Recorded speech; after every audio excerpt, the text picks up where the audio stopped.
What does it take to turn an idol into a rival? For one brilliant inventor, it was a single sentence, a broken promise of a $50,000 bonus, laughed off by his hero, Thomas Edison, as nothing more than an American joke.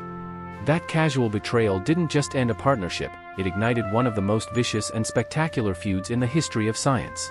This is the story of how a battle of egos between two titans, Nikola Tesla and Thomas Edison, became a public war for the future, complete with shocking publicity stunts and a fight to power the world. In 1884, a young, ambitious Serbian engineer named Nikola Tesla arrived in America with little more than the clothes on his back and a letter of introduction to his hero, Thomas Edison. Tesla deeply admired the famous inventor, and Edison, in turn, was impressed by the young man's genius, hiring him immediately. Their personalities, however, were destined to clash. Edison was a master of practical experimentation and deeply committed to his system of direct current, or DC, which powered his growing electrical empire. Tesla was a visionary theorist who believed the future was in a different technology, alternating current, or AC. At first, their partnership showed promise. Eager to prove himself, Tesla accepted a challenge from Edison to significantly improve the efficiency of his direct current generators. Edison allegedly promised a reward of $50,000 if Tesla succeeded, a staggering amount at the time. For Tesla, a recent immigrant with nothing to his name, this wasn't just a job. It was a chance to prove his worth and earn the respect of his idol. Tesla poured himself into the work, laboring tirelessly for months. He redesigned machines, improved performance, and delivered results that exceeded expectations.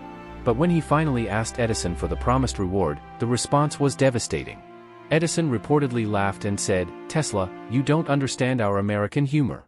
When you become a full-fledged American, you will appreciate an American joke." To Edison, it may have been a business deflection. But to Tesla, it was betrayal. Deeply humiliated and disillusioned, he resigned immediately.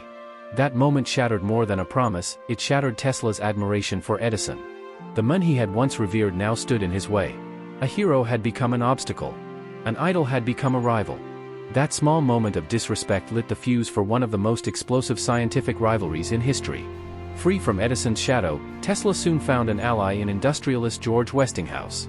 Westinghouse saw the immense potential in Tesla's alternating current system and gave him the resources to develop it. This partnership was a direct threat to Edison's empire built on direct current, and thus began what would be known as the War of Currents. Edison struck back with a ruthless smear campaign. Determined to convince the public that AC was too dangerous, he and his associates staged public demonstrations using high-voltage AC to electrocute stray animals, including dogs, cats, and even a horse. These gruesome spectacles aimed to burn into the public's mind the deadly nature of alternating current. The campaign reached a chilling climax when Edison backed the development of the first electric chair, powered by Westinghouse's AC generators. The message was clear: alternating current meant death. But Tesla and Westinghouse refused to be outdone. They launched their own counteroffensive, not with fear, but with spectacle. In one iconic demonstration, Tesla stood calmly on a stage, letting high-voltage AC pass through his body to light bulbs he held in his bare hands. The image was unforgettable.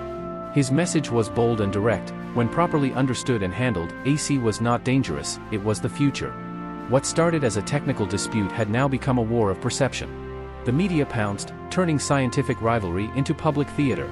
Tesla, the mysterious genius from Europe. Edison, the American pioneer defending his legacy. It was innovation versus reputation. Theory versus tradition. The ultimate showdown came at the 1893 Chicago World's Fair. The organizers needed a power source capable of lighting an entire temporary city. Both Edison's General Electric and Westinghouse's company placed bids. Westinghouse, using Tesla's AC patents, dramatically underbid General Electric and won the contract. On opening night, President Grover Cleveland pressed a button, and nearly 100,000 light bulbs illuminated the fairgrounds. It was a breathtaking spectacle, an entire city lit by Tesla's alternating current. For the 27 million visitors who attended the fair, the victor of the War of Currents was clear. In the end, AC became the global standard for power transmission, a lasting testament to Tesla's vision. Edison's campaign of fear failed, though his own achievements still earned him a place among the great inventors of history. Their feud, ignited by a joke, fueled by ego, and carried out in full view of the world, was brutal, personal, and transformative. But through that conflict, the modern world was born. Sometimes, the greatest leaps forward come not from harmony, but from the fire of rivalry.